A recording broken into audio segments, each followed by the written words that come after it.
Hello guys and welcome back to another video. I am here at the book of Neville, Power of Awareness, at the chapter 1 called I Am. There is an interesting thing here when it comes to the I Am concept, that whatever you ask after the I Am, you are that. You are at that exact state you affirm after it. But the genesis, the origin of changing states, is always I Am in manifestation. First, I already am. But after that, I choose what I can be, where I can be. There are unlimited possibilities. We choose the one we want. We only choose the one we want.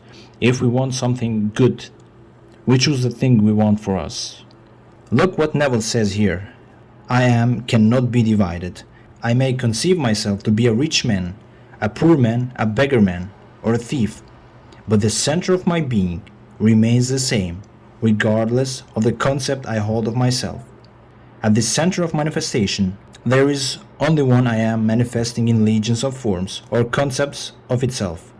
And I am that I am. The center of being, the center of manifestation is I Am. I Am is the self-definition of the Absolute, the foundation on which everything rests. I Am is the first cause substance. I Am is the self-definition of God. I Am has sent me unto you. I am that I am. Be still and know that I am God. So, before you know what you want, or whatever you desire, you need to know who you are first. He also says this: I Am is the feeling of permanent awareness. The very center of consciousness is the feeling of I Am.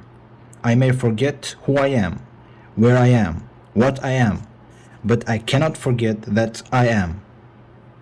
I just wanted to share with you guys the short concept of I Amness. Hope you enjoyed this, and let me know your thoughts about this by leaving a comment below. See you in the next video.